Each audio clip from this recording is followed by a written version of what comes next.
I've just bought this McLaren 600 LT and it was so cheap, I just couldn't say no. Matt Armstrong bought a crashed McLaren 600 LT without ever seeing it in person, taking a huge gamble on a supercar thousands of miles away. What looked like an incredible deal quickly became a race against time, as hidden damage threatened the entire rebuild. The biggest shock came when Matt discovered problems with the McLaren's carbon fiber monocoque, the structural heart of the car. With less than 2 weeks to make it work, he had to rely on creative engineering, calculated risks, and sheer determination to turn a potential disaster into another remarkable automotive comeback.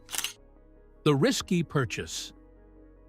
Buying a crashed supercar is always a gamble, but when that car is a McLaren 600 LT sitting thousands of miles away, the stakes get even higher. Matt Armstrong's decision to purchase this damaged McLaren from Greece without ever seeing it in person Crashed a McLaren and was looking to sell it. And just from looking at the photos, the damage doesn't look too bad. The only issue is that the car was all the way in Greece. was a calculated risk few would dare to take. The photos of the car showed damage, but nothing that screamed catastrophic, at least on the surface. Still, no insurance report or professional inspection meant Matt was stepping into the unknown, trusting his gut and expertise to guide him. The temptation came from the price. At just £81,000, this McLaren was way cheaper than any similar model on the market. For a machine originally valued much higher, the potential upside was obvious. But the distance, lack of inspection, and hidden dangers lurking beneath its panels meant this wasn't a straightforward bargain. Matt had to weigh the possibility of uncovering severe damage against the chance of making a lucrative rebuild. Shipping the car from Greece to the UK added another layer of complexity. Transporting a damaged high-performance supercar across countries isn't simple or cheap, and the risk of additional damage en route was real. Yet Matt committed to the project with a tight timeline. Only 7 days to bring the car back to life. If I've got any hope in rebuilding this in 7 days, we need to inspect the damage. With nearly 600 horsepower, carbon fiber components, and a complex engineering package, this was no ordinary rebuild. This bold purchase set the tone for everything that followed. Matt wasn't just buying a cheap car, he was betting on his skills and creativity to turn scraps into a prize. The gamble was not only financial, but deeply personal. Failure would mean lost money, time, and credibility. The uncertainty was part of the thrill, but it also hung over every decision he made in the days ahead. Despite the risks, Matt's confidence stemmed from experience. He'd handled exotic rebuilds before, and the real challenge was now about careful evaluation and resourcefulness. Could the McLaren's vital systems still work? Were the expensive carbon fiber parts salvageable? Or would replacement costs spiral out of control? These questions fueled the suspense, keeping every step of the project on edge. This purchase revealed a critical truth about flipping supercars. Finding value requires more than just sharp eyes on photos and price tags. It demands deep mechanical knowledge, an extensive parts network, and a willingness to embrace uncertainty. The McLaren's journey to revival wasn't just about machines, it was about managing risk and expectations. As the McLaren arrived, the real test began. Would it roar back to life or turn into an expensive white elephant? This moment would tell if Matt's gamble was about to pay off or crash spectacularly. There was still no telling what secrets the car was hiding, but one thing was clear. This was just the beginning of a wildly complex rebuild. Getting the engine to run would be the very first hurdle Matt faced in this high-stakes project. Jump-starting a beast. The moment of truth came as Matt and his team attempted to fire up the McLaren's engine for the first time since the crash. The car's battery was completely dead, but that was only the start of their troubles. After an accident, a safety device called the pyro fuse cuts power to the starter system to prevent further damage.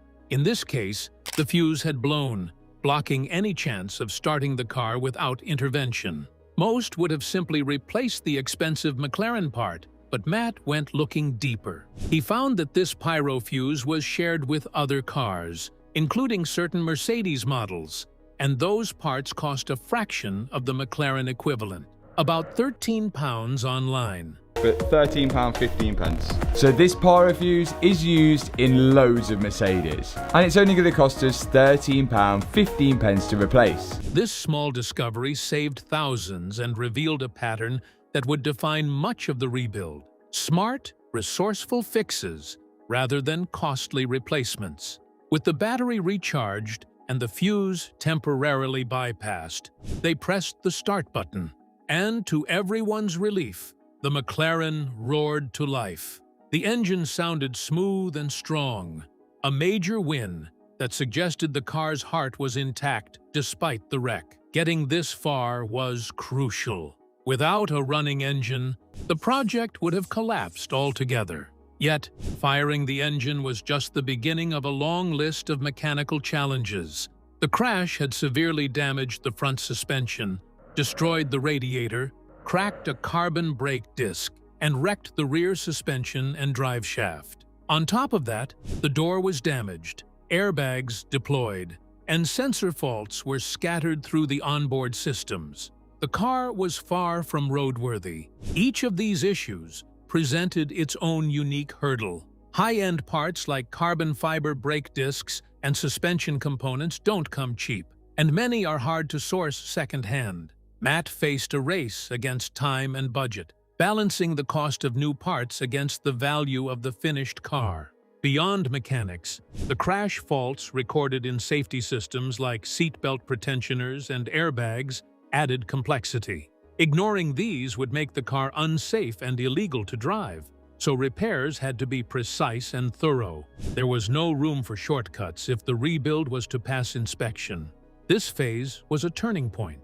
The engine's restart fueled hope and momentum, but the grim list of damages was a stark reminder of the careful work still needed.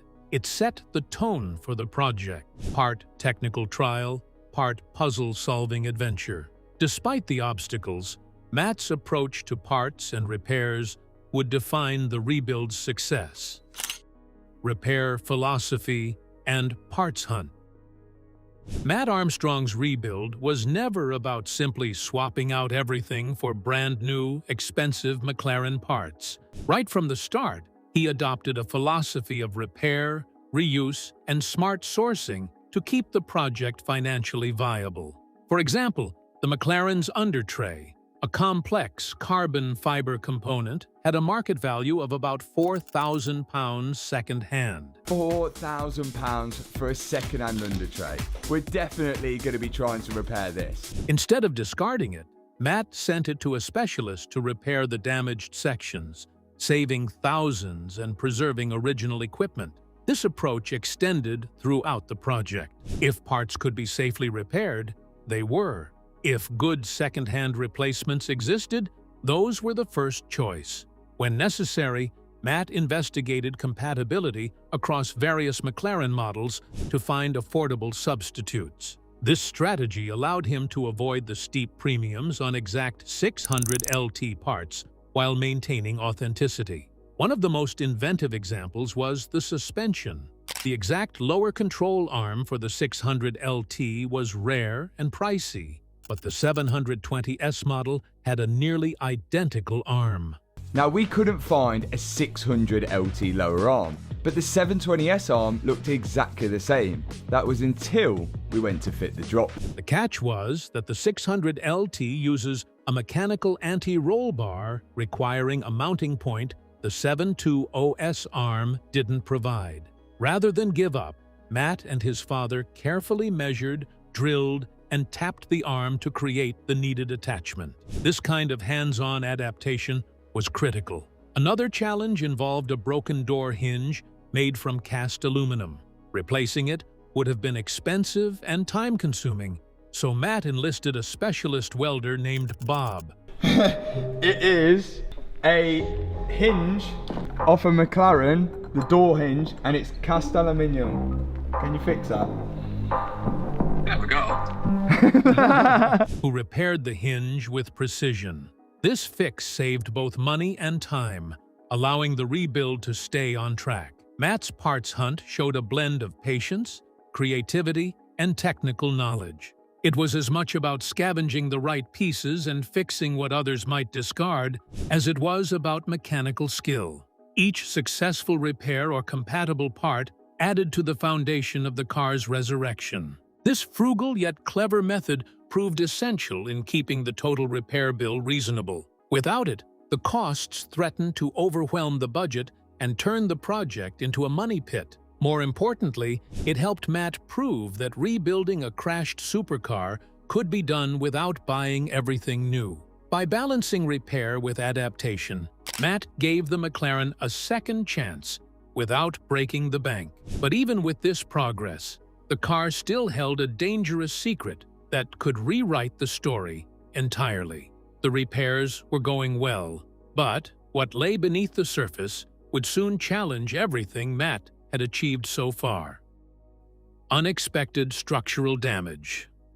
Just as the rebuild was gaining momentum, Matt discovered a much more serious problem hidden beneath the surface: the carbon fiber monocoque, the very skeleton of the McLaren.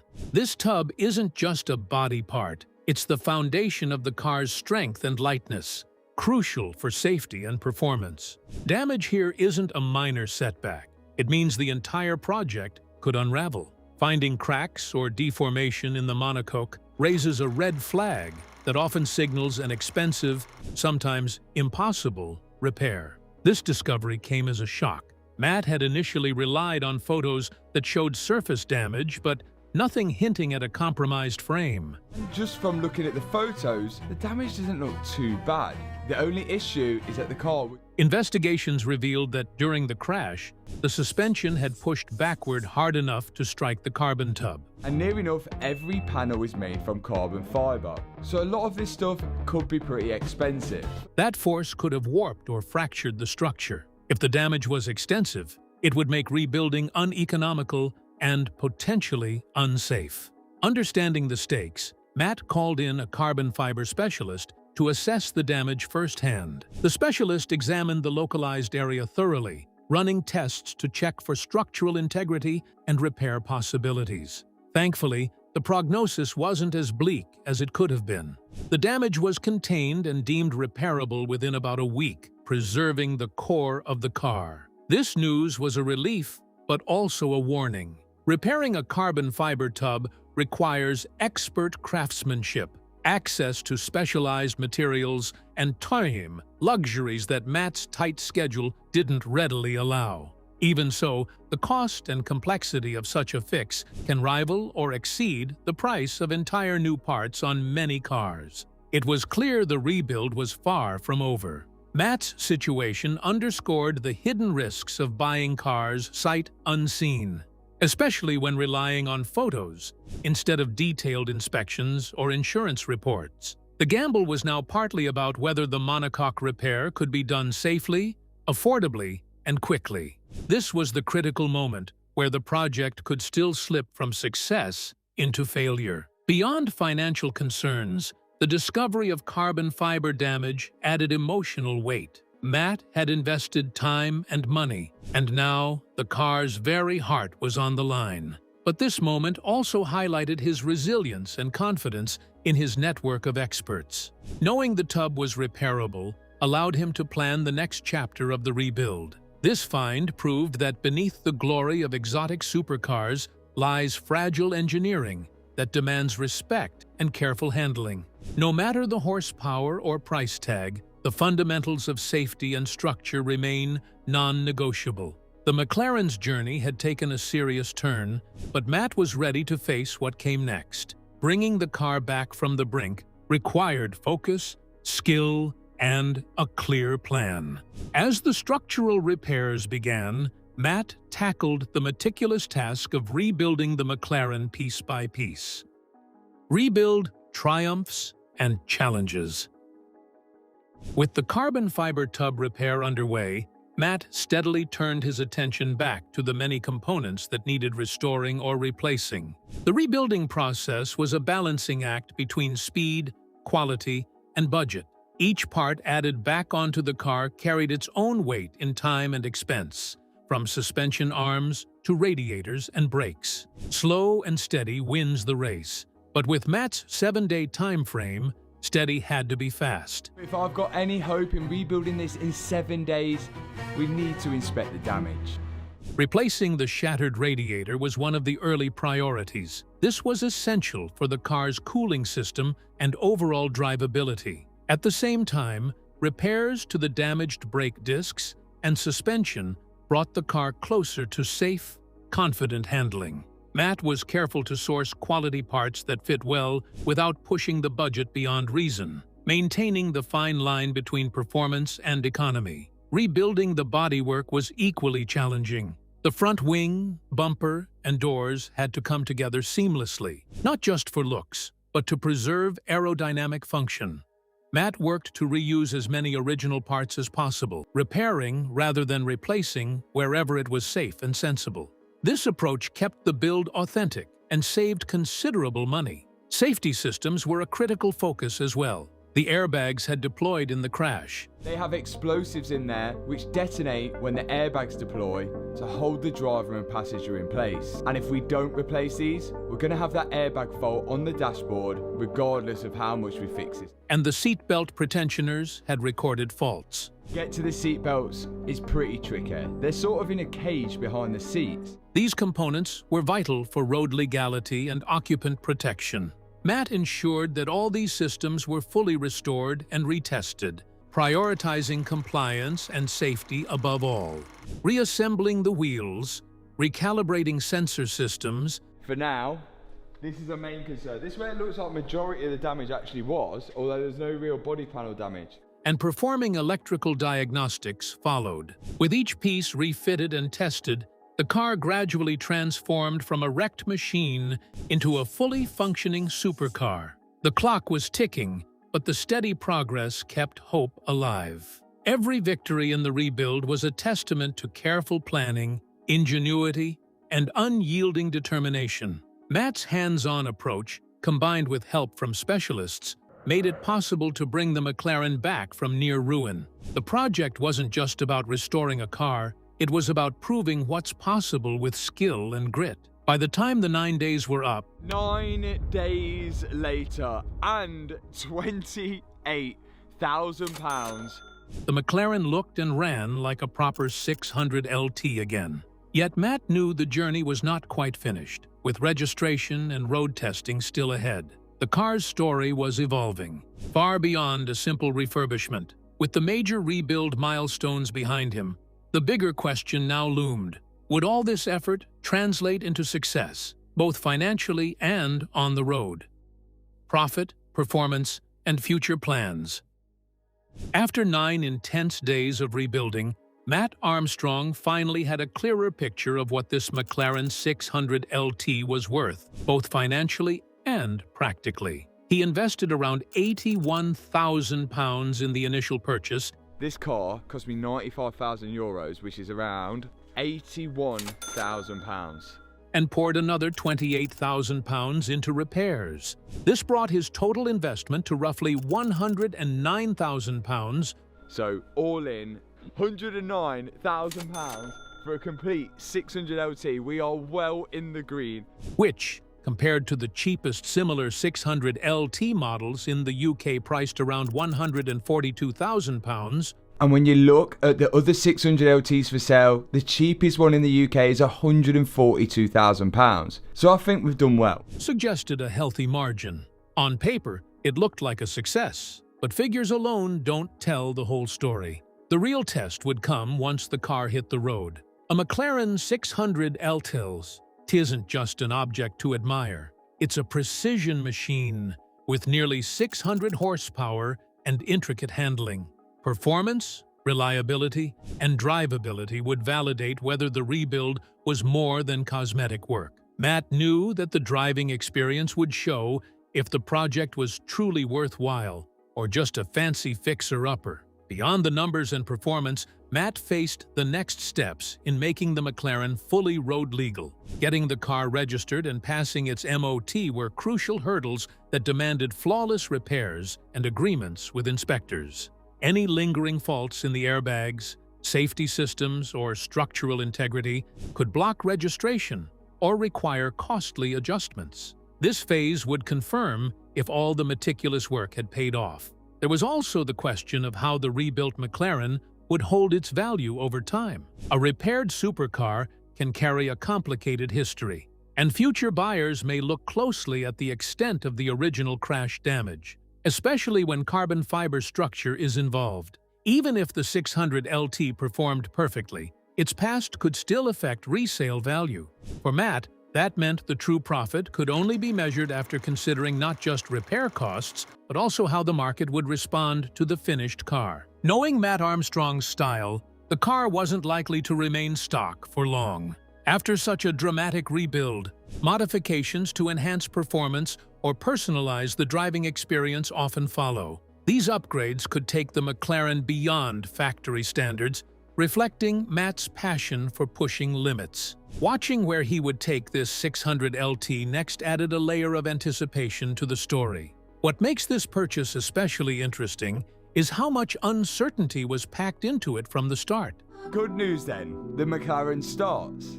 Buying sight unseen from Greece. The McLaren was then trailered all the way back from Greece to the UK before finally arriving with me. Without insurance evaluation or full inspections meant no guarantees. The carbon fiber damage alone could have turned this deal into a total loss. Instead, Matt faced those hidden risks head-on and forged a path to salvage the car's value and spirit. The speed of the rebuild made the achievement even more remarkable. Completing such extensive work in only 9 days meant every decision had to be made quickly, from diagnosing hidden damage to locating replacement parts and solving unexpected problems. There was little room for mistakes or delays. That pressure transformed the project from a simple restoration into a race against time, proving that organization and experience were just as important as mechanical skill. This project also reflects a broader truth about exotic car restoration. It's a venture of calculated risks, expert judgment, and creative problem-solving. It's rarely straightforward, and the hidden challenges, whether structural damage or sourcing parts, can make or break the outcome. Matt's success underscores his unique ability to navigate these complexities and turn potential disasters into triumphs.